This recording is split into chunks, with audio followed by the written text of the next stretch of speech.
Olá, que bom estar com você aqui na Rede Super de Televisão. Que alegria! Eu sou o Fábio Lacerda e esse aqui é o nosso podcast Pode Crer. E o principal convidado desse podcast é você. É você, porque nós estamos aqui por você e com você. Então eu quero que você interaja com a gente através do Facebook, através do YouTube. Mande mensagens, mande aqui esse programa para que outras pessoas possam assistir também e serem abençoadas, assim como nós somos abençoados quando estamos juntos com vocês. Hoje estou recebendo uma pessoa muito especial, a Ana Flávia Galante. Ela é psicóloga, mineira da Gema, mineira daqui de Belo Horizonte, da nossa querida Belo Horizonte.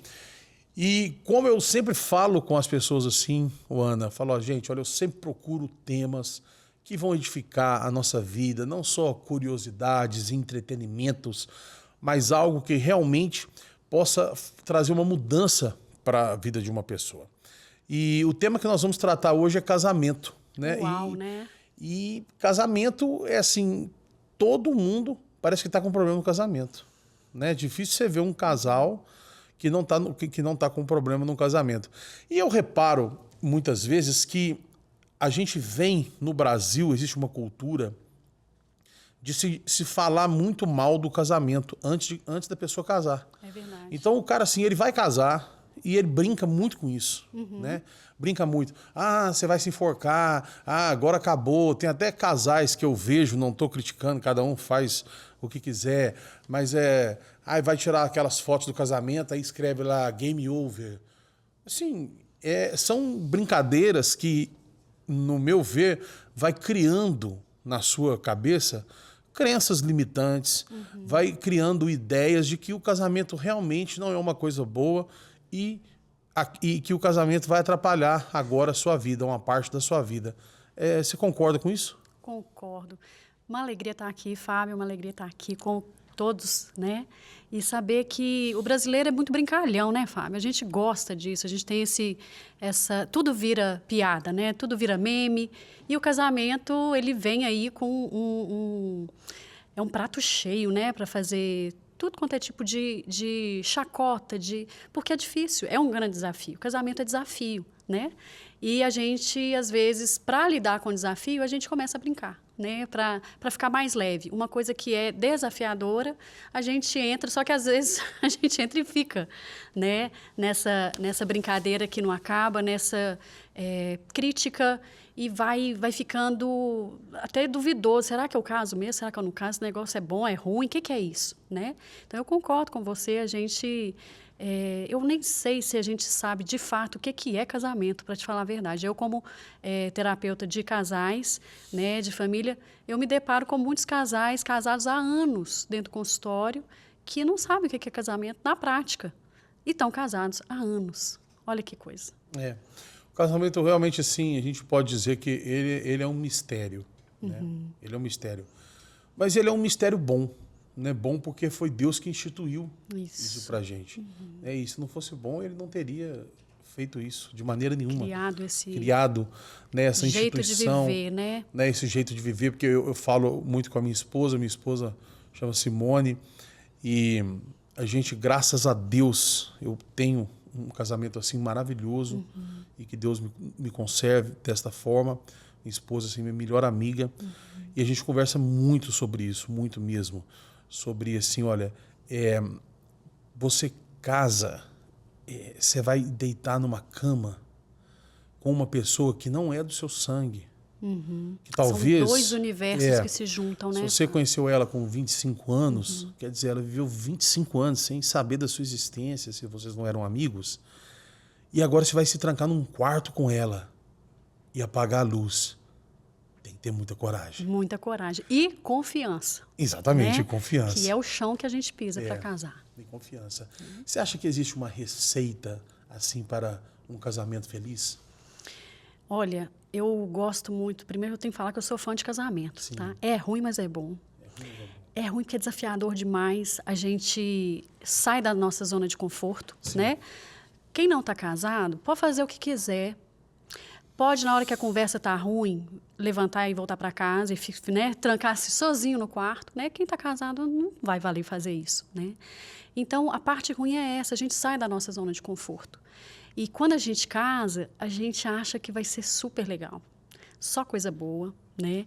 A indústria do casamento, ela vem contando essa história de muitos jeitos, né? Os filmes, assim... e viveram felizes para sempre. Já saindo da igreja, é isso que está lá dentro, né, da gente. As mulheres ainda mais forte romantizam com essa mais, ideia, né? muito. O amor romântico de corações. E hoje eu venho vendo assim, o quanto que a gente precisa, assim, qual que é a fórmula de um casamento, né? Um dos pontos que eu vejo como principais, sabe, Fábio, é o fato da gente precisar de entrar numa parceria. Né? Casamento é parceria. Né? A gente coloca essa aliança aqui no dedo, fazendo uma aliança. Né? Eu me comprometo com alguém, é a minha vida que eu estou comprometendo ali. Não são bens, né? Não é uma sociedade comercial, né? É vida com vida. Então, esse compromisso, ele, junto com a confiança que a gente falou aqui agorinha, é uma das coisas que eu considero que é o principal, sabe? Compromisso, confiança. O amor, nem tanto, olha que loucura. Não acho que o amor é o principal, não. Mas o compromisso e a confiança, sim. Nós vamos falar de amor, Ana. Eu quero falar só de amor. Uma parte só de amor aqui com você, para você explanar um pouco isso. Mas dentro do que você falou, que a mídia e tudo mais explora os filmes, né? O casamento como uma coisa... só romantismo, só o lado bom das coisas e às vezes as pessoas embarcam nessa história, não entendem bem o que é o casamento. Bom, a gente tem esse lado, que é um lado teatral, cinematográfico, né? Da mesma forma que tem muito filme também que mostra os casamentos problemáticos e tudo mais. Só que também, dividindo isso, nós temos hoje uma mídia que quer acabar, né, com esta imagem que se tem de família, né? De uma família, pai, mãe e filhos. Né? Nós temos uma mídia que trabalha contra isso, que ela quer que realmente a mulher casada, né, num falso, que se chamam de feminismo aí, que isso aí é uma coisa falsa, nós já debatemos isso aqui, o feminismo está pouco interessado com o direito das mulheres, e isso aí é muito claro, né? Todas as pessoas que entram para o movimento feminismo achando que o movimento feminismo ele é a favor da mulher, ele está sendo enganado no primeiro momento, porque quando você vai envenenar um cachorro, você coloca o veneno dentro do bolinho de carne primeiro. Então eles vêm com uma ideia boa, que o feminismo conquistou direito para as mulheres, e quando você vai estudar toda a história, Simone de Beauvoir e todo mundo, você vê que não é nada disso. Quem conquistou os votos, quem conquistou o direito da mulher votar não foi o feminismo, foi um homem que conquistou esse direito. Então, tem várias mentiras envolvidas nisso aí. E o feminismo hoje, ele trabalha, e a mídia pesada em cima disso, para que a mulher ela seja assim, olha... Você tem que ser o que você quiser, lugar de mulher é onde ela quiser, e a mulher tem que ir mandar, e a mulher pode trabalhar. Eu fico vendo assim, desde lá da mulher de Provérbios, né? As mulheres sempre trabalhando. Aquela mulher, né, trabalhava, como aquela mulher trabalhava, acontecia, né? Porque eles jogam tudo para conta da igreja, né? Tudo para conta da igreja, né? Não tem nenhum livro que fala sobre feminismo, nenhum, que fala de uma mulher trabalhadora igual a mulher de Provérbios. Verdade. Né? Nenhum. E a mídia, ela quer deturpar, ela quer mostrar que o casamento é coisa ruim, se você casar, você vai ser opressa pelo seu marido, você vai ser opressa pela sociedade. Como que você enxerga isso e como que você trata isso com as pessoas que vão até você? Tudo que a gente vai perdendo referência, né, a gente vai ficando meio bambo na vida, né? O casamento, ele é a instituição que faz, quando a gente fala de família, né, parte de um casal, né, que tem filhos e aí gera filhos e a gente vai tendo aí gerações e gerações. Então, a gente tem referências dentro da gente, que são os nossos pais, os nossos avós, os nossos bisavós. É um senso de pertencimento que é tão profundo, Fábio, mas é tão profundo que a gente vai a vida inteira leal a essa família. e a maneira de ser e de funcionar, os valores que a família tem. Os meus valores familiares vão ser diferentes dos seus, embora muitos deles vão coincidir. Inclusive, quando a gente se casa muito pensando, né, que está apaixonado, nossa, é ela, é ele. Mas a gente se casa muito por afinidade de valores sem perceber, sem estar consciente disso, mas é o que faz a gente se juntar, porque isso é muito potente, né? Então, quando a mídia vai desconstruindo isso, tem interesses aí por trás, né? De ter pessoas sem referência, manipuláveis, né? Uma anarquia, assim mesmo. Fica fácil, né? Quem não tem referência, olha para qualquer lado e está tudo bom, porque eu não sei o que é o melhor, o que é, o que eu sou, o que eu não sou, né? Então, a gente vai vendo essa desconstrução, ela é ampla, ela é muito ampla, né? E a família, como tem laços de sangue, que é o laço mais potente que existe, sem dúvida alguma, né? Não tem nenhum laço mais potente que o laço de sangue, o vínculo de sangue. Se isso é destruído, aí pronto, está feito. Todo o resto se destrói. Né? Exatamente, exatamente. Eu também concordo com você, é bem isso. Nós precisamos, por isso que eu invisto muito em referência para falar para as pessoas que Deus me deu a confiança de cuidar dentro das mentorias que eu dou e dentro de todo o trabalho da igreja de atendimento também, apontar referências de casamento, né? Porque a pessoa talvez ela não teve isso na família dela. Olha, né? Esses dias eu encontrei com uma grande amiga que eu tive o privilégio de fazer o casamento dela. Eu fui a celebrante do casamento dela. Olha só. Ela me chamou e eu regalei 2 olhão, falei, uai, isso mesmo você quer? E foi uma alegria imensa e ela falou isso, olha, eu não acreditava em casamento antes de conhecer. E você me fez acreditar em casamento. Essa referência que você fala, ela tem essa força, né, Fábio? De trazer ampliação de horizonte, de perspectivas e de possibilidades, né? E aí depois ela comentando assim, agora eu também vou para sempre, né? Vivendo todos os desafios como você vive, como eu vivo, né? Mas criando uma parceria de vida que vai se tornando tão forte e aí é o negócio do casamento. Quando você pergunta, tem receita de casamento, né, feliz?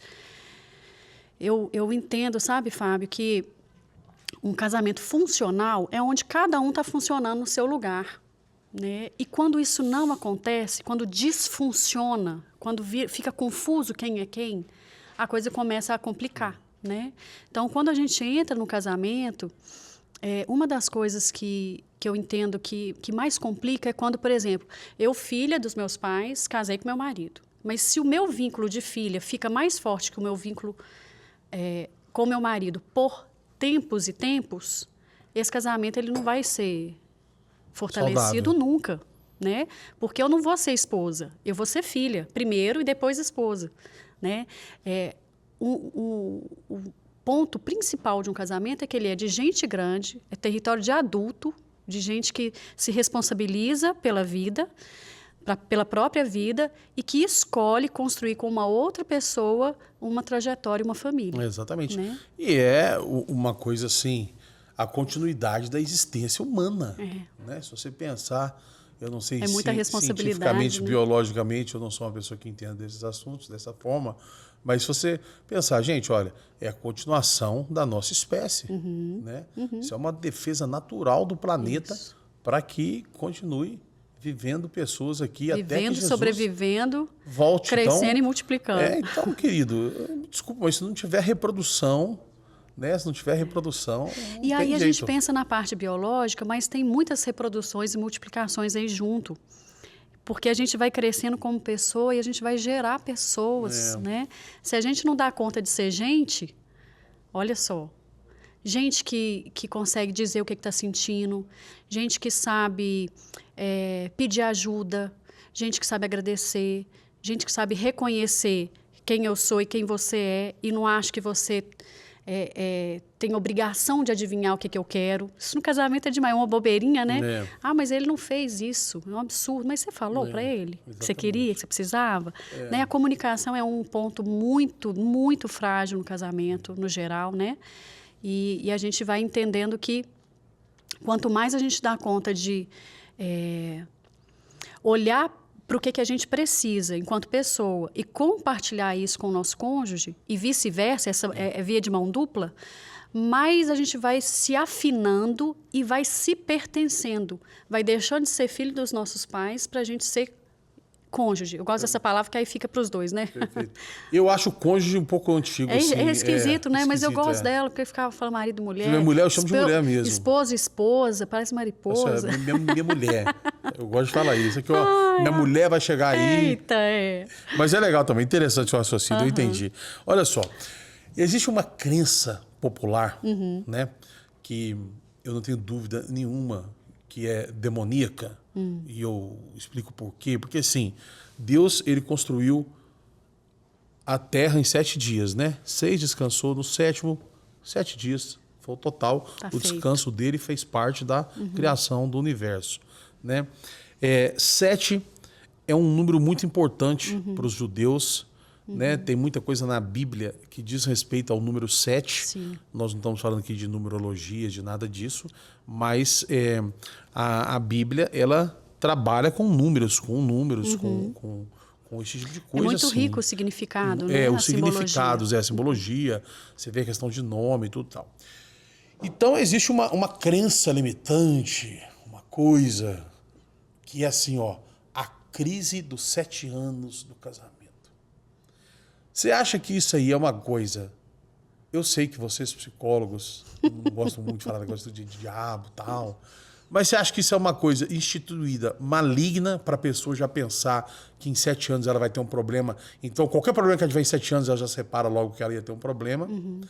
Ou você acha que realmente tem algo dentro do casamento, a gente fala do que não é biológico nem científico, é o que dentro do convívio familiar, que com dos ciclos, do processo. Ciclo, isso. No ciclo de 7 anos a pessoa tem um problema mesmo que ela tem que resolver? Que legal que você está falando isso, Fábio, porque assim, não é do demônio, não.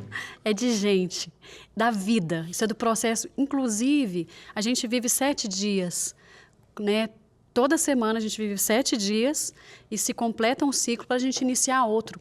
Essa virada de ciclo, né, o sábado para o domingo, ele tem uma importância. Você deu uma suspirada aí, eu não sei se é porque eu falei sábado. Pode ser. Ai, o sábado vai chegar e eu vou descansar, sabe? Para você voltar.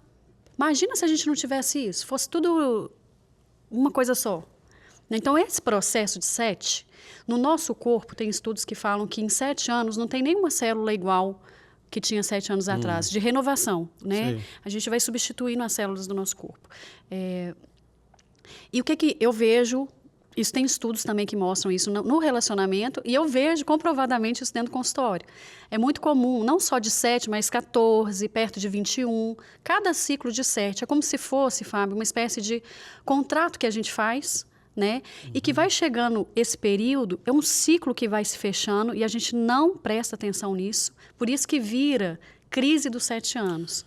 Vai ter problema. Não é que é problema e não é que é crise. É que é uma oportunidade que a gente tem de revisão. Sabe fechar para balanço? Sim. Então, vamos fazer um balanço aqui, ver o que esses 7 anos foram, o que valeu, o que está ruim, o que a gente pode melhorar, o que a gente quer trazer de bagagem para o nosso casamento. Que esses primeiros 7 anos, que quando eu fiz 10 anos de casado, eu disse assim, olha, a partir de agora eu estou começando a entender o que é um casamento. Que depois legal. de 10 anos. Isso. Eu postei isso na internet, muita gente respondeu isso para mim. Tal. Você acha que dentro desses 7 anos é um tempo de preparação e da gente entender dos limites que precisam ser colocados entre as famílias, né? Por exemplo, limite com sogra, limite com cunhado, né? Porque a gente escuta cada história de interferência, né? Até mesmo antes de ter filho. Sim. A pessoa já está interferindo assim nos móveis. Abre a geladeira da pessoa, não, você está comprando muita carne, congelando muita carne, você não pode... não deixando a pessoa aprender a viver da maneira dela. Entender Você acha que como esses é a 7 maneira anos, dela. então, é importante a pessoa pensar, a pessoa que está casando agora. Fala assim, olha, eu tenho 7 anos... marcar no calendário, né? 2023, então vai dar 2030, não é? Isso. Eu faltei nessas aulas de matemática, não atenção. eu usava do meu telefone para fazer essas contas aí. Mas a pessoa começar a pensar assim, olha, eu preciso colocar limite na minha família. Isso é importante? É importante e assim, Fábio, a gente não casa no dia que a gente casa. A gente não casa no dia que está escrito aqui na aliança da gente. Casei, não. Isso, a gente fez um marco ali. Ali é um marco muito importante. Muitas vezes, assim, a maioria das vezes é público, né? Para deixar bem claro o que está acontecendo. Mas ali se inicia um processo de casamento. Né? Você falou da Simone e dos seus 10 anos de casamento com ela. Quantas áreas da vida de vocês precisaram de ir casando aos poucos? O casamento é aos poucos. Não é assim, pronto, mudou. Né? Mudou da casa dos pais, foi para a casa, né, que vocês vão morar agora como casal. Vocês estão casados e agora casados são. De uma maneira, sim, mas de outra, não. Porque tem todo um aprendizado. Que história que é essa? Como que é deixar de ser filho que recebe tudo na mão? Sabe aquele Todd que chega lá na hora de acordar? Ô, filho, aqui trouxe seu Todd. Né? Isso é tudo transferido. Minha mãe colocava uma madeira de Todd quente aqui, olha, eu dormindo. Olha a Simone. Aí você imagina. A Simone, da Simone... Nem conheço a Simone, estou falando dela, desculpa, não, Simone. hoje quando ela me acordou, ela falou assim, ó, o seu café está na mesa. Olha. Porque minha esposa levanta às 5h30, todos os dias. Porque minha filha parceira. entra às 6h30 na aula. Conheço essa história. E aí ela faz academia todo dia e tal. Então, eu também faço academia todo dia. Entendeu? Só que dá efeito nela, não dá em mim. Eu tenho que ver o que está acontecendo. É casamento, né? Mas ela é pessoa abençoadíssima. Mas olha a mudança, mas é diferente, lógico. Ela fez o café ali, né, e tal. Mas não é uma coisa... igual mãe, e nem tem que ser. Não pode né? ser. E nem tem que ser. Não pode né? ser. Porque as Só pessoas... que essa chave não vira automática. Né? Vai ser num processo aí. As pessoas precisam entender, às vezes, assim, sabe, doutora? Que, às vezes, tem gente que casa e ele veio com uma cultura... Com todo respeito às empregadas domésticas, tem gente que não gosta de usar esse termo. Ah, não é de empregada, não é colaboradora. Não, a pessoa está empregada, ela é uma empregada. Isso não diminui a pessoa em nada. Mas tem gente que casa para arrumar uma empregada doméstica. Olha, isso que você está trazendo, tem gente que casa para fugir de casa, porque não aguenta mais viver em casa, porque é um caos dentro de casa. Não aguenta mais ver pai e mãe brigar. Não aguenta mais. Então, quer fugir de casa? É uma maneira de fugir de casa, casando. Sim. Tem gente que quer casar para ter atestado de maioridade. Casei, então agora eu sou gente grande. Sim. Tem muitos, tem gente que casa por interesse, né? Então, essa é uma boa pergunta para a gente se fazer, né? Para quem está ouvindo a gente se fazer. Para que eu me casei? O que me levou? O que me motivou a casar? Ou para que eu quero me casar? Porque essa pergunta, ela direciona muito no nosso entendimento dos problemas que vão vir depois. Crente, é verdade. Porque essa conta vai chegar. Eu vou cobrar isso do outro. Lógico, algum interesse você tem na pessoa para casar com ela, né? Senão você não ia casar, né? E com certeza um dos principais interesses é interesse físico. Sim, não só o interesse física. físico. Quando a gente fala isso de interesse físico, às vezes a pessoa pensa assim, nossa, a pessoa só vai casar com um cara sarado, tal. Não, tem uma pessoa que tem um tipo físico que com o tempo ela vai conquistando a outra pelo seu humor, por tudo mais, e aquela pessoa fica apaixonada com aquela, né, com ele ali, com aquele pacote, ele fala, cara, isso aqui que eu quero para minha vida. Tô defendendo a minha classe aí, só que, né, quando eu depois que eu casei, eu ganhei muito peso. Isso é culpa da minha esposa, não é culpa minha. Simone, eu sei que não. Mas olha, nós vamos para um intervalo comercial pequeno, rapidinho. Mas o crente, ele casa, um dos motivos muito que o crente casa é por causa de sexo. Sim, né? Infelizmente sim. E ele cai numa cilada. Demais da conta. Depois. Né? Abre o olho. Porque ele acha que casamento é feito só disso e não é. Casamento é feito só disso e não é. Não é. Mas a pergunta que eu quero deixar para você, Ana, para a gente responder depois dos comerciais, é sobre o amor. A gente recebe muitos relatos da pessoa falando assim, olha, eu estou me separando porque eu não amo mais. Eu não amo mais. Então, realmente, tem como acabar o amor? O amor é um sentimento ou essa pessoa está confundindo as coisas? Fábio, quando a gente casa, normalmente a gente está apaixonado, né? Sim.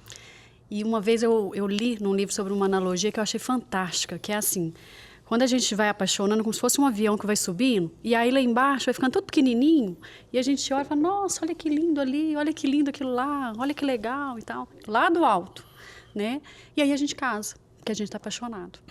Quando a gente volta para a Terra e aterriza, e fala, nossa, mas que buraco que está nessa rua aqui, que coisa, a gente vai vendo de perto a realidade, né? E isso vai sendo um processo que muitas vezes assusta a gente. Se a gente não tivesse a paixão, a gente não casava com quem a gente casou, e quem a gente casou não casaria com a gente, provavelmente. Porque isso blinda a gente de saber demais os desafios de cada um. Tua paixão é tipo um start. É um start importante que bloqueia a gente um pouco de ver demais. Só que a gente capta. Sem saber, a gente está captando um monte de informação ali que a gente não está entendendo muito bem, né?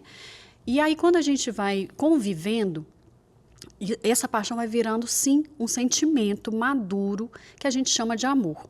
Isso, maduro quer dizer que é um processo de amadurecimento, né? E ele passa pela escolha, diferente da natureza, né? Que o fruto está ali amadurecendo porque ele está no processo natural dele. No relacionamento é diferente. Porque quando a gente fala de casal, a natureza do casal é uma natureza interativa. Um casal só é casal porque ele é interativo. Ele precisa de ter esse movimento de mão dupla, né? E o que vai atrapalhando e a gente vai falando, eu não amo mais, ou eu não me sinto amada, ou amado? É quando a gente começa a criticar demais, achar ruim demais, a ver só problema. Sabe quando eu falei do buraco na rua? Só vê o buraco, né? Não vê mais a estrada que tem pela frente, o cenário, a pessoa que está ali, né? A gente só vê a parte ruim. Então, é muito comum nas queixas, você sabe disso, vir queixas, e é muito difícil falar, olha, ele tem isso tanto de defeito, mas ele tem isso aqui de qualidade. As qualidades aparecem, né? Sim. E aí, para facilitar meu entendimento, sabe, Fábio, eu costumo substituir a palavra amor por aceitação. Uhum. Por quê? Se eu amo uma pessoa, eu aceito ela do jeito que ela é. E eu vejo isso muito até no processo que a gente entende que Deus tem em relação a nós. Ele ama a gente do jeito que a gente é. Ele não exige que a gente seja assim ou assado. A gente vai entendendo a maneira dele para nós, que vai funcionando melhor para nós. Então, a gente vai ficando parecido com ele, né? Mas o amor que vem de Deus para nós é irrestrito, é incondicional. Ele ama e ponto. Sim. Independente de quem eu sou, de quem você é. Correto. Né? Então, isso, quando a gente transfere isso para um relacionamento de casamento, a gente vai entender dois processos diferentes. Eu aceito o meu cônjuge da maneira que ele é, ou eu tento mudar ele o tempo inteiro. Ele respira, fala, está respirando daquele jeito. Ele anda para lá, está indo para lá. Tudo eu começo a criticar. Isso não é amor. Isso é uma competição. Uhum. E é eu querer trazer para corresponder às minhas expectativas. Tem até uma música que fala expectativas irreais. Casamento é assim de expectativa irreal. Porque eu acho que a outra pessoa tem que me fazer feliz. E território de casamento não é território de felicidade, é território de crescimento, de aprendizado. Olha só. Quando a gente presta atenção nisso, a gente não casa para ser feliz. A gente casa para aprender a ser melhor, ser gente melhor. A gente casa para aprender conviver. Tem lugar melhor para aprender a conviver do que casamento? Porque os outros lugares todos são facultativos, casamento não. Família não é facultativo, você não escolhe a sua família, né? Então, quando a gente abre um pouco a nossa perspectiva e entende que felicidade é uma coisa que eu vou ter que buscar, eu que vou ter que estar aqui nesse momento agora com você, e falar que legal de estar aqui com você, Fábio, que bom. Isso traz uma alegria aqui. Sim. E eu consigo ser feliz nesse momento. Mas eu não vou jogar essa responsabilidade para ninguém, porque sou eu que tenho a oportunidade de valorizar os momentos que eu vou viver. Entendi. E com quem eu convivo. Então, quando você pergunta, amor é uma escolha ou é um sentimento? Eu vejo que é uma escolha de aceitar o outro como ele é. Perfeito. Só consigo fazer isso se eu me aceito como eu sou. A analogia do avião aí é perfeita. Perfeita. Porque ontem até eu vim de uma cidade, só que quando eu estava ainda, o litoral, um lugar muito bonito, e quando a gente estava chegando, a gente começou a ver as praias lindas, maravilhosas, e é um lugar abençoado. E depois que a gente pousou, a gente pegou o carro e pegamos a estrada para ir, né? E a estrada já não era, né? Tinha buraco. Estrada, muito buraco. E olha que eu não sabia dessa história. Muito buraco. Então, né? É diferente, eu não pensei não é? isso na hora, né? Mas estou pensando agora. Olha, Lá de cima é maravilhoso. Lindo, é a paixão, né? E você ia deixar de ir lá, se você soubesse da estrada? Não. Agora, se você pensar só na estrada, você fica ali, será? Se pensar só... Você dá uma questionada, porque tem perrengue, né? Vai ter, casamento tem isso, faz parte. Exatamente, faz parte. Agora, olha, eu vejo uma coisa, a gente falou antes dos comerciais sobre essa questão sexual, que a maioria dos evangélicos, ou quase na sua totalidade, ela casa pelo sexo, que a gente sabe que sexo antes do casamento, biblicamente, ele é pecado, ele traz coisas nocivas à saúde, psicológicas e tudo mais. O natural é a gente buscar alguém que tenha mais possibilidade de dar certo. Né? E quem está muito ferido vai ferir mais. Exatamente. Quem está ferido fere, né? Então, quando a gente fala dentro da igreja assim, né, muitos jovens casam por causa de sexo. Se você soubesse que uma pessoa ia casar por causa de sexo, né, porque ela fala assim, olha, eu não aguento mais. Paulo falou assim, é melhor casar do que se abrasar, tal. Tá bom, a Bíblia fala disso também. Mas qual que é o conselho que você diria? Fala, então tá bom, você vai fazer isso, mas faz dessa maneira. O que você falaria para ela? Que mais? Por que mais? Para que mais? Que mais além disso? Né? A gente precisa de alargar a vista, sabe, Fábio? Porque quando a gente está falando da relação sexual, e eu gosto muito de falar dessa maneira, relação sexual, porque a construção dessa fala é, primeiro vem a relação, depois vem o sexual. A relação protege o sexual. Olha, isso é uma chave, hein? É muito legal. Isso é uma chave. Isso é muito legal. Pra que não pode sexo antes do casamento, gente? É tão bom. Por que não? Né?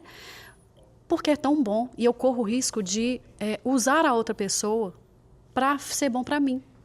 Mas num relacionamento, eu tenho mais vínculos, eu tenho mais compromisso com essa pessoa. Eu não vou fazer qualquer coisa com ela. Ela é importante para mim, entendeu? Sim. Então, o sexual ele vai ser protegido pela relação que se estabelece, que vai se construindo com essa pessoa. Sim. Não é simplesmente uma proibição religiosa, cega e burra, desculpa a palavra forte, sim. Porque tem que ter um porquê, gente, tem que ter um pra quê. Não é só pra gente ficar pelejando aí e tendo que casar por causa disso. Mas e aí vem uma frustração muito grande, porque mais do que o sexual, o que está presente no casamento é a relação, é o relacionamento, é o acordar, é o construir, é o saber como é que vai ser seu dia. Porque, olha só, a gente está aqui o tempo todo, um virado para o outro e conversando, com contato visual, né? O que a gente faz no casamento? A gente começa assim. E aí, de repente, eu vou fazer uma coisa esquisita aqui, tá? Desculpa todo mundo. A gente vira para cá, vira para lá também, Fábio. Viro. Tem jeito de fazer esse programa assim, gente? Não tem não. Tem bate-papo assim? Olha que coisa esquisita. Os casamentos estão tudo assim hoje, Fábio. Entendeu? E olha só... Vidas paralelas que parecem estar juntas, mas só está debaixo do mesmo teto. E só para fazer um comentário dentro disso aí, né? De ter muitas mulheres, né? De ter muitas mulheres... que é o sonho de todo homem, né? Ter um harém para ele e tal. Vai pelejar demais da conta. E que vai ser bom demais se ele tivesse. Se fosse bom mesmo, o livro de Eclesiastes, que alguns teólogos falam que não foi escrito por Salomão, mas os grandes teólogos sabem que foi escrito por Salomão, teria começado assim: não existe vida melhor nessa terra. Fui o homem mais feliz que existiu na terra. Não, ele começa o livro depressivo, chateado. O livro de Eclesiastes é maravilhoso. Ele te ensina... Eu acho que todo mundo tinha que estudar o livro de Eclesiastes. Todo mundo.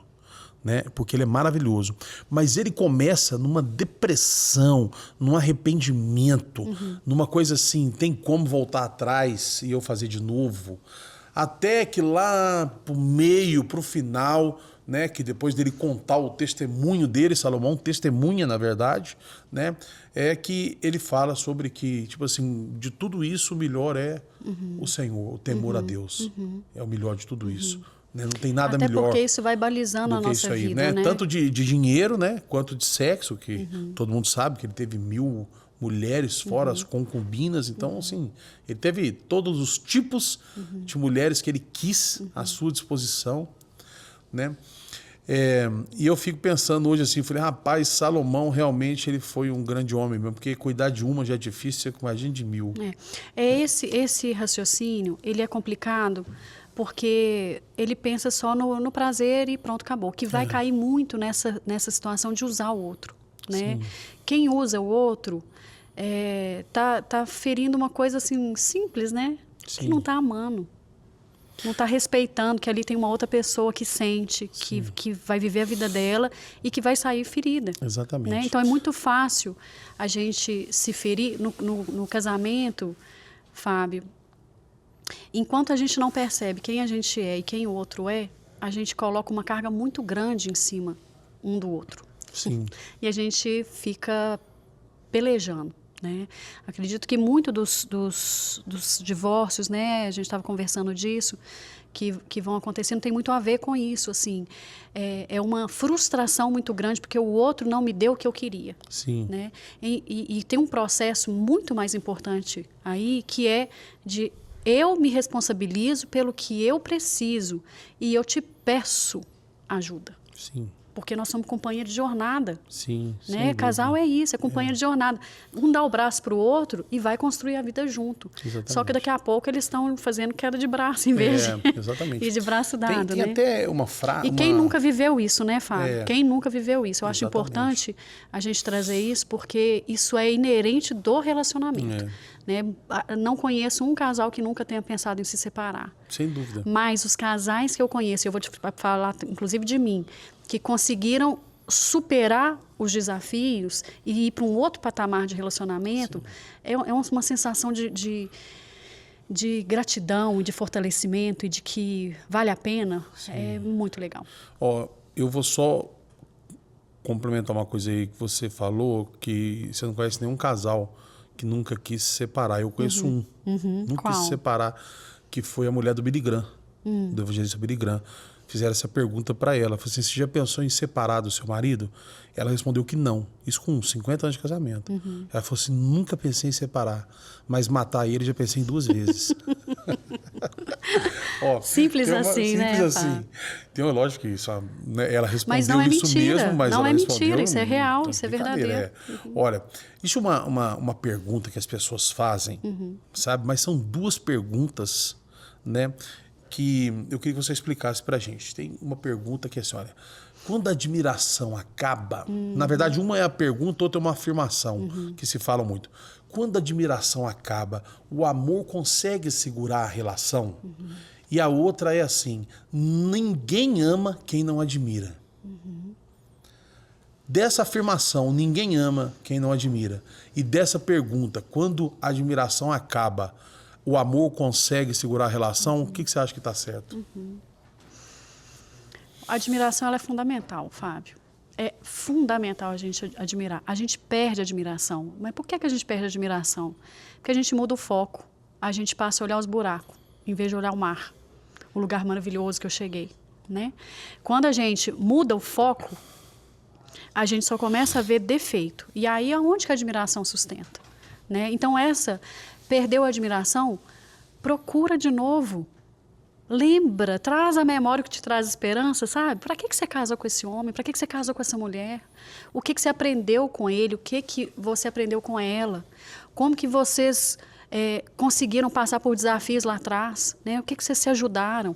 A gente tem que buscar isso. Gratidão, né? Gratidão. E é uma decisão intencional, né? Isso não vai chegar assim, eu vou acordar, olha, estou admirando você hoje. Isso não vai acontecer, é muito raro, também, pode até acontecer. Mas... E procurar nos casamentos também, entender se a pessoa está passando por um problema, né? Porque o homem... a gente só quer ser satisfeito, a gente não procura saber o que está acontecendo de lá. Né? A mulher, eu não sei se é a psicologia que descobriu isso, o que é, mas que fala muito mais que o homem, né? Não sei quantas mil palavras mais que o homem, né? Sim. E isso é verdade. É verdade. E deve ter uma necessidade disso aí, fala mesmo, né? Eu chego em casa e minha esposa está assistindo, mandar um beijo para ela, Simone. Eu vou Cê mandar pro sabe. Júlio também, né, Manda Júlio? também, manda pro Júlio. Manda pro Júlio. Vocês têm quantos anos de casado? 22. Júlio, 22 anos. Júlio, Nossa, quantos filhos já? 2. Um casal, Lorena e Dois Rafael, filhos, olha só, adolescentes. Já são adolescentes já. Coisa mais boa dessa Que maravilha. vida. Depois você tem que voltar aqui pra gente falar de filhos. Vamos voltar. Olha só, a Simone tá me assistindo, é uma benção. Minha esposa é uma benção mesmo, de verdade. Não tô falando isso aqui só pra profetizar, não. Mas quando eu chego em casa, as minhas primeiras falas, meus primeiros 40 minutos em casa, eu falo o seguinte: não, isso aí realmente. Não, olha. Nossa, que isso? Eu não consigo falar mais E nada. você sabe o que ela falou? Né? Você sabe o que ela falou? Não sei não. Não entendi. Você Eu não entra, chego- não entra no modo automático. Não. Você está prestando atenção, Mas eu só consigo responder isso. Aham. Entendeu? Porque ela tá vai te me contar contando. tudo o dia inteiro. Então a mulher tem essa necessidade. Eu já entendi isso. E eu que deixo, bom. eu até provoco isso, assim, para ela falar, porque eu sei o tanto que desabafa. Quando eu chego em casa, às vezes eu chego e eu levo alguma coisa do trabalho e eu preciso chegar ainda resolvendo, que às vezes eu chego em casa mais cedo, eu não tenho horário de trabalho assim certinho. Então às vezes eu chego resolvendo alguma coisa, eu não posso conversar ainda naquele minuto. Eu consigo ver a angústia dela. A necessidade. Entendeu? Né? E não angústia porque eu estou no telefone resolvendo trabalho, não isso, nós não temos esse problema. Mas assim, gente, eu quero falar logo, eu quero conversar, quero bater papo, tomar café. E eu vejo isso. Então, a mulher tem essa necessidade. Quando realmente. não tem esse cuidado, sabe, Fábio, que quando você fala, eu vejo um cuidado seu, né, de prestar atenção nela. Teve um relato de um homem que estava chorando na enfermaria do hospital. O médico chegou perto e perguntou: por que você está chorando? Você está sentindo dor? E o médico quase que caiu para trás com a resposta. Ele falou: não, minha esposa não me ama mais. E está difícil demais. Ele falou: mas como é que você sabe disso? Ela não presta atenção mais em mim. Ele estava na enfermaria, isso é fato, tá? Isso é fato. A atenção, ela é o amor em ação.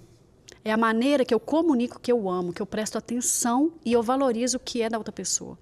Se eu paro de prestar atenção e começo a criticar, isso é muito comum, né? A crítica entre casais, publicamente, né, com os amigos. Ela faz isso, ele faz aquilo. É uma brincadeira praticada, mas vai corroendo.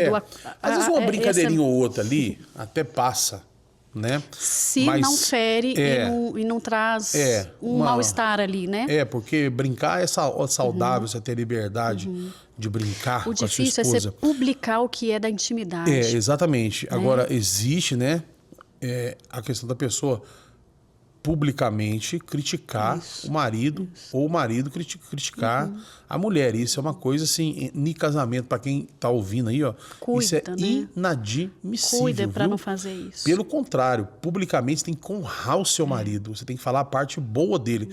É igual meu pai falava assim, meu pai chamava muito a minha atenção e dos meus irmãos, muito. Então tudo meu pai reclamava da gente. Meu pai foi uma pessoa maravilhosa, um pai que ele já morreu, mas que eu amo e admiro e é meu exemplo, de homem mesmo. E meu pai falava assim com a gente, ó: eu critico vocês e o elogio eu deixo para os outros. Então ele queria dizer assim, ó, eu estou criticando aqui dentro de casa, assim, chamando sua atenção aqui, para lá fora você ser respeitado, para lá fora a pessoa te elogiar. Isso. E realmente, eu acredito que, não sei comigo, mas que com os meus irmãos funcionou, né? Eles são sempre muito elogiados e tal, e tudo isso veio da criação do meu pai, da criação do meu pai. Então a esposa, ela precisa também, né, fazer isso. Eu falo como homem, assim, ó, a pior coisa que você pode fazer com o seu marido é desonrar ele. Na frente dos outros. Sozinho, você tem mais liberdade de falar uma coisa, você está fazendo isso, eu não gostei. Isso é para trazer para a conversa, é para trazer para a mesa, mas é para contar só os dois. Né? Olha, nós não temos mais tanto tempo, nós vamos encerrar, mas eu quero, em minutos, falar duas coisas com você. E a primeira, eu quero só explanar rapidamente o número de crente que resolveu morar junto e não casar, não oficializar, não casar pelo menos no cartório, com desculpa assim, eu tô sem dinheiro. Pô, quanto casar no cartório? Hoje tem cartório em casa até de graça. É mais barato que um sanduíche fazer uma certidão de casamento. Então, isso é desculpa. A pessoa falar que eu não tenho dinheiro para ela casar. Pô, não tem dinheiro para fazer uma festa, para contratar um buffet, isso é outra coisa, tudo bem, nem precisa, né? Mas oficializar, na sua opinião, o que isso muda em uma relação que não é oficializada e uma relação que é oficializada? A gente volta lá na primeira fala. Compromisso e confiança. Está estabelecido, não tem dúvida. Eu estou estabelecendo um compromisso contratual, papel passado em cartório, público, e isso potencializa o meu vínculo. Porque no início do casamento, tem duas coisas que são importantes no início do casamento. Esse contrato, que é de compromisso público, eu me comprometi, eu me aliancei com você, e o sexo, a relação sexual, porque o desafio é muito grande e a relação sexual vai equilibrando isso. Né? É porque olha pra você ver, em Belo Horizonte custa R$660 para fazer uma certidão processo de casamento. Né? Qualquer pessoa que quiser fazer isso, ela quiser, ela se programa. Né? Ela se programa e ela fala assim, olha, vamos daqui 6 meses. É o medo de dar errado, né, Fábio? Mas sabe por quê? A pessoa que não oficializa um casamento, aí eu sei que aí vai vir gente falar assim, não, mas fulano que não oficializou, ele vive melhor do que o que tá lá, oficializou, bateu na mulher e tal. Nós estamos entrando em outros méritos. A questão de oficializar, eu fico sempre pensando assim, sabe aquele negócio da concessionária te empresta um carro, você vê se é bom? Se for bom, você compra. Né? É o test drive. Então, tem gente fazendo test drive com mulher, né? E mulher aceitando. E ao contrário também, fazendo com homem e homem aceitando. O que se perde muito é a oportunidade de entrar num espaço seguro garantido pelo outro. É uma troca. Casamento ele é feito de troca. Se não tem troca, o que é troca? Eu estar aqui no mesmo nível que você e na mão dupla. Se o marido olha para a esposa assim, ó, de cima para baixo e fala assim, e aí, o que você vai querer? Isso não vai prestar, não. Né? E vice-versa. E quando se estabelece um contrato, a gente está estabelecendo ali também que são duas pessoas de comum acordo que escolhem se unir, né? Pela vida fora. Então, tem essa força do compromisso. Compromisso sustenta casamento. Exatamente. Então, isso é importante. Então, até tem casais que podem até falar com a gente assim, falar assim, não, pastor, mas realmente, assim, nós moramos juntos e não temos condições nenhuma de juntar R$660 que a gente paga comida. O casal, ele comprova, se ele comprovar que ele não tem essa condição, existe uma lei que abona isso para ele. Ele não precisa nem pagar. Tem isso ainda. Mas o motivo não é esse, né, Fábio? A gente sabe que não é financeiro. Exatamente. É porque a gente fica folgado. Eu acho que 99% não é. A gente fica folgado. Se não der certo, a gente não vai precisar de separar. A gente só volta cada um para sua casa. Olha, só que a chance de não dar certo aumenta exponencialmente quando não se tem o compromisso. Com certeza. Ana, eu tinha muitas outras perguntas para te fazer. A gente podia ficar aqui 5 horas conversando. O relógio não parou, não. Com certeza, o relógio não parou. Nós temos minutos. Mas eu quero te fazer uma pergunta, você não vai conseguir responder ela, nós temos aí 4 minutos, você não vai conseguir responder tudo que as pessoas precisam, que eu sei que se tivesse aberto a pergunta aqui, nós tínhamos mais de 1000 já. Mas, é assim, só o início. Hoje, uma pessoa que está com problema no casamento, eu nem vou entrar na área de uma pessoa que está sendo agredida e está sendo traída. Nem vou entrar nessa área. Porque a pessoa que está sendo agredida, ela tem que procurar a polícia, fazer uma denúncia. E a pessoa que está sendo traída, ela tem que tomar a sua posição diante daquilo ali, né, que está acontecendo com ela. E isso aí é um outro assunto muito mais profundo para a gente tratar. Então, eu estou trazendo só para aquele casamento do dia a dia, sabe? Só para aquela mulher que está assim, meu marido é chato demais, ele gosta de assistir jogo. Meu marido, ele toma água no bico. Meu marido, ele não tampa a pasta de dente. E o cara que reclama da mulher também, nossa, minha mulher é chata demais, ela não deixa eu ir em lugar nenhum. Nossa, minha mulher, ela frita o ovo, não consegue fazer o ovo mole. Eu ia perguntar... Só para esses problemas, nesse o que você contexto, falaria? Assim, o que é o casamento? Né? É a terra de eu me satisfazer sozinho? Isso, Fábio, a gente tem que prestar atenção. Casamento não é território da gente ser feliz. Não é. É território da gente aprender a buscar o que eu preciso então, e quero. Isso que você diria para essa pessoa. O que mais que essa pessoa, o que mais que seu marido faz além disso, né? E outra coisa, Fábio, quais são os casais da sua família? Como que era o casal dos seus pais, dos seus avós? Que tipo de jeito de casamento que você tem de referência na sua família? Se a gente presta atenção nisso, a gente vai observar que, normalmente, os casais da família, de quem está reclamando, também reclamavam do outro. Então, às vezes, eu aprendi a reclamar no casamento dos meus pais, no casamento dos meus avós, e é assim que é, então vou continuar fazendo isso. Mas a partir do momento que isso começa a ser ruim para mim, eu posso parar, observar, falar assim, não está legal isso, eu quero fazer de outro jeito, eu quero aprender de outro jeito. O bom é que enquanto a gente está vivo, a gente pode aprender. Né? E tem muitos jeitos bons de viver um casamento. Não é essa ruindade toda né, que se pinta por aí, mas é para quem está disposto. Já ouviu falar que os opostos se atraem? Sim. Vamos mudar isso? Sim. Os opostos se distraem e os dispostos se atraem. Eita. Aí o casamento funciona. Outra chave, hein? Segunda chave. Vai anotando aí. É muita coisa, né? Mas casamento é muito legal. Eu vou usar uma frase de um amigo meu que ele falou isso dentro da empresa, mas serve para o casamento também, que é minimizar os problemas para maximizar os prazeres. Né? A gente tem que querer fazer isso. Então, né? é uma coisa até para encerrar, que uma vez eu recebi 3 perguntas por um acaso dentro do mês, que uma das reclamações que eu tinha aberto, isso que eu falo muito de casamento junto com a minha esposa, a gente está estudando muito sobre isso, mas assim, a mulher que a gente perguntou lá, 10 reclamações você tem do seu marido, e 3 mulheres responderam assim, não, que ele chega em casa, tira o sapato e joga, e eu faço isso também. Então eu expliquei isso, falei, gente, olha, o seu marido chegar em casa, tirar o sapato e jogar, aquilo ali para ele é o alívio dele. Não é a mesma coisa dele entrar, subir no quarto, tirar o sapato e guardar. Então isso é uma bobagem, deixa ele se aliviar, depois cata o sapato. É muito pequeno para você arrumar um problema. Tudo a gente conversa. Quando a gente conversa, a gente vai ajeitando e vai chegando num meio termo. Né? Vai chegando no meio termo. Um casal que casou, um queria uma toalha de plástico para pôr na mesa, o outro queria de renda, porque eram as referências de casa. Sim. Eles quase que separaram na loja. Meu pai. E aí chegou um bendito, um vendedor mais experiente, e falou assim, olha, eu tenho uma toalha aqui que ela é de plástico, mas ela é de plástico aquele rendado, sabe? Que você olha e acha que é renda, mas é de plástico. Pronto, resolveu. Qual que é o meio termo entre o seu ponto e o meu? Né? Porque sempre tem um jeito de chegar num acordo. Exatamente. Mas a gente tem que estar disponível para isso, disposto, né? É isso aí. Casais, estejam dispostos, então, a amar e trocar o nome amar por aceitar. Eu aceito meu marido. Seu marido gosta de beber água no bico, arruma uma garrafa só para ele, põe o nome dele. Deixa ele. Ele gosta de tirar o sapato e jogar, você fala com ele assim, ó, beleza, eu vou deixar, tá? Vou te aceitar, você tirar o sapato e jogar. Mas depois você cata. Né? E assim os homens com as mulheres honrem as suas esposas, honrem materialmente a sua esposa. Né? O dinheiro que você gasta na rua, às vezes com amigo, tem homem que tem facilidade de pagar um lanche para um amigo, mas tem dificuldade de dar um dinheiro para uma esposa.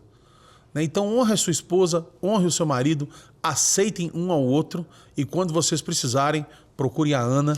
Nós vamos deixar o Instagram dela aqui na tela para vocês, Tamo tá junto. bom? Se precisar, Ana, é só chamar. muito obrigado. Seu Instagram vai estar aqui, já está ali já. Legal. Já está ali, olha, quem quiser entrar em contato. AnaFlávia.Galante. Aí, AnaFlávia.Galante. Muito obrigado pela sua presença. Muito Foi de riquíssimo nada, valeu demais. a sua presença aqui, a sua participação. Agradeço. Tenho certeza que vamos receber muitos testemunhos de pessoas que foram Quero abençoadas. Muito. Que seja útil, viu, Fábio? Pelas suas palavras, viu? Que bom. Que Deus te eu abençoe. sempre recebo primeiro, porque eu estou pondo isso em prática lá na minha casa. Ah, que maravilha. E a gente ganha muito. Amém. Que Deus te abençoe, viu, minha irmã? Amém, a ti também. E que Deus abençoe a vocês também que estiveram com a gente até aqui. Você pode ser uma ferramenta usada por Deus para ajudar a divulgar esse podcast, principalmente você que assiste pelo YouTube ou você que assiste pela Rede Super. Fala para a pessoa, ela entra no YouTube da Rede Super, clica lá no podcast com a Ana Galante, Ana Flávia Galante, e vai ser uma bênção para muita gente, tá bom? Amém. Que a paz de Deus esteja sobre a sua casa e sobre a sua família, em nome de Jesus. Amém. Amém, amém.